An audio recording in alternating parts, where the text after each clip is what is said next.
अस्सलाम वालेकुम रहमतुल्लाहि व बरकातुहू। डियर स्टूडेंट, खैरियत से हैं। आज हमारा लेक्चर है power electronics, second chapter. Topic है रिवर्स रिकवरी टाइम के बारे में। इससे पहले हम लोग कर चुके हैं पावर डायोड्स। फर्स्ट चैप्टर में हमने पावर सर्किट के बारे में स्टडी किया था। डियर स्टूडेंट, आज ये जो टॉपिक है इंतहाई अहम है, ख़ास तौर पे डायोड के हवाले से। कोई भी डायोड जब हम यूज़ करते हैं तो हमें मालूम होना चाहिए कि डायोड को कितनी फ्रिक्वेंसी पे और कितने वोल्टेज और करंट पे हमने इस्तेमाल करना है। असल में पावर डायोड का ज़्यादातर जो तल्लुक़ होता है वो वोल्टेज और करंट के साथ होता है, यानी कितनी करंट पे हमने इस्तेमाल करना है। इससे पहले मैंने 3 डायोड आपके सामने डिस्कस किए थे। 3 टाइप्स थी, जिनमें जनरल पर्पस डायोड था, फास्ट रिकवरी डायोड था और शॉर्टकी डायोड था। इसमें बताया गया था भाई इसकी करंट लिमिट जो है वो 1000 तक है, सेकंड की 100 तक है और थर्ड की जो है वो तकरीबन 50 एम्पेयर तक बनती है। ये बात थी इसके पावर के मुतालिक। फिर वोल्टेज बताए थे, फर्स्ट के जो थे वो तकरीबन 500 वोल्टेज तक थे, सेकंड के 300 वोल्टेज तक थे और शॉर्टकी की जो थे वो तकरीबन 100 वोल्टेज तक हम इसको इस्तेमाल कर सकते हैं। लेकिन अब बात आ जाती है फ्रिक्वेंसीज़ की, यानी किसी भी डायोड को कितनी फ्रिक्वेंसी पे as a switch, as a rectifier इस्तेमाल किया जा सकता है। तो उसका तल्लुक़ रिवर्स रिकवरी टाइम के साथ होता है। तो डियर स्टूडेंट, हम आते हैं अपने टॉपिक की तरफ। रिवर्स रिकवरी टाइम, असल में टाइम को जो डिवाइड किया है वो 2 पार्ट्स में किया गया है। एक है रिवर्स रिकवरी और एक है फॉरवर्ड रिकवरी। रिवर्स रिकवरी क्या है? किसी भी डायोड को ऑन स्टेट से ऑफ स्टेट में जाने के लिए जितना वक्त चाहिए होता है उसको हम रिवर्स रिकवरी टाइम का नाम देते हैं। और किसी भी डायोड को ऑफ से ऑन स्टेट में, यानी डायोड ऑफ है और मुकम्मल तौर पर उसको सेचुरेशन पॉइंट तक करंट को पहुंचने में जितना टाइम लगता है उसको फॉरवर्ड रिकवरी टाइम का नाम दिया जाता है।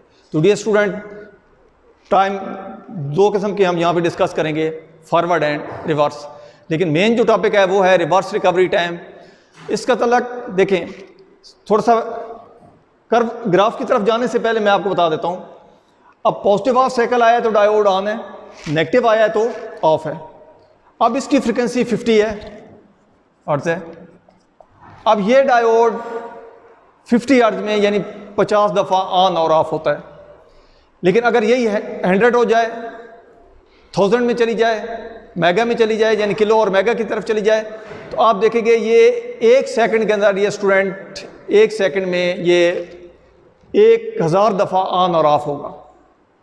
अब ये डिपेंड करता है डायोड की कंस्ट्रक्शन और डोपिंग के ऊपर कि डायोड जब ऑन है दोबारा ऑफ होता है, अभी मुकम्मल तौर पर ऑन नहीं हुआ, यानी उसकी करंट सेचुरेशन पॉइंट के ऊपर नहीं पहुंचे कि ये ऑफ हो गया, और मुकम्मल तौर पर अभी ऑफ नहीं हुआ, यानी इसके अंदर अभी तक रिवर्स रिकवरी चार्ज मौजूद है, ये दोबारा क्या हो गया है, ऑन हो गया है। उससे क्या होगा, जो आउटपुट है वहाँ पे रिपल क्रिएट हो जाएंगे, यानी एज ए रेक्टिफायर में या मैं किसी भी डायोड को इस्तेमाल करता हूँ, उसकी फ्रिक्वेंसी लिमिटेशन कम है लेकिन इनपुट सिग्नल की फ्रिक्वेंसी ज़्यादा है। तो डियर स्टूडेंट, क्या होगा, पॉजिटिव हाफ साइकिल मिलेगा, लेकिन इसके साथ साथ मुझे इसके रिपल नेगेटिव हाफ साइकिल पे मिलेगा।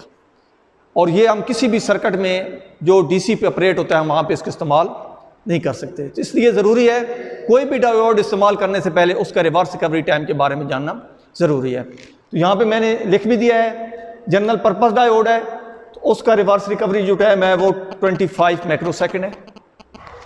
इस तरह फास्ट रिकवरी का है 2.5 माइक्रोसेकंड है और शॉर्टकी का है 0.5 माइक्रोसेकंड। अब ये टाइम इसका रिवर्स रिकवरी टाइम दिया गया है। हमारे पास जो फार्मूला यूज़ किया जाता है वो आमतौर पर यह है T = 1/f इस्तेमाल होता है। टाइम पीरियड हमें दिया, रिवर्स रिकवरी टाइम हमें दिया गया हो तो हम इसको डियर स्टूडेंट हम मालूम कर सकते हैं इसको कितनी फ्रिक्वेंसी पे हम इस्तेमाल कर सकते हैं। तो अब यहाँ पे हमारे पास 25 माइक्रोसेकंड है जनरल पर्पस के लिए, 2.5 माइक्रोसेकंड है फास्ट रिकवरी के लिए और 0.5 माइक्रोसेकंड है शॉर्टकी के लिए। तो इसलिए इंतहाई ज़रूरी है हम ये जाने भाई किसी भी डायोड का रिवर्स रिकवरी टाइम क्या है। तो अब हम आते हैं ग्राफ की तरफ। ये ग्राफ आपके सामने मैंने डिज़ाइन किया है। डियर स्टूडेंट, इसमें हमारे पास ये फॉरवर्ड करंट और ये रिवर्स करंट है, ये फॉरवर्ड बाइस और ये रिवर्स बाइस है। ये सेचुरेशन पॉइंट है। मैं ऑन से ऑफ स्टेट की तरफ आता हूँ, रिवर्स रिकवरी टाइम में डिस्कस करते हैं। तो अब ये 0 पॉइंट है, लेकिन इसके बावजूद भी इसकी जंक्शन के ऊपर चार्ज मौजूद है जिसको रिवर्स रिकवरी चार्ज का नाम दिया जाता है। अब चार्ज उस जंक्शन को मुकम्मल तौर पर डिस्चार्ज होने में जो टाइम लगेगा उसमें करंट फ्लो होगी, करंट पैदा होगी, करंट फ्लो होगी, उसको रिवर्स रिकवरी करंट का नाम दिया जाएगा और ये दोबारा इसको कर देगा न्यूट्रल पॉइंट 0। अब ये जितना टाइम लगा है सेचुरेशन पॉइंट से 0.0 से इसके रिवर्स रिकवरी करंट को दोबारा 0 होने में जो टाइम लगा है उसको दो पार्ट्स में देखें, TA एंड TB। पहला पार्ट क्या है, सेचुरेशन से 0, सेकंड क्या है, मैक्सिमम जो करंट है, रिवर्स रिकवरी जो करंट है उसको दोबारा 0 होने में जो टाइम लगा है उसको TB कहते हैं। तो डी स्टूडेंट हमारी जो इक्वेशन बनेगी वो बनेगी TRR is equal to TA plus TB।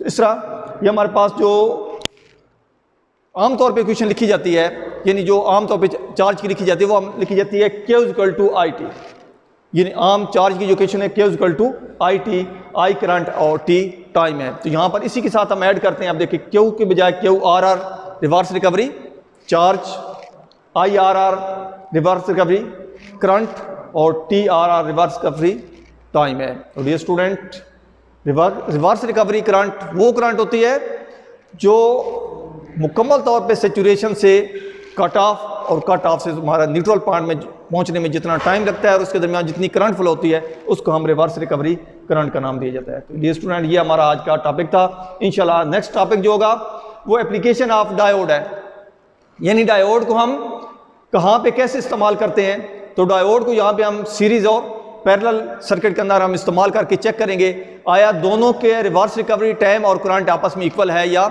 नहीं है। इस तरह हम किसी भी पॉइंट के ऊपर उसको डिस्ट्रीब्यूशन के लिए, लाइन की डिस्ट्रीब्यूशन के लिए हम इसको डायोड को इस्तेमाल कर सकते हैं।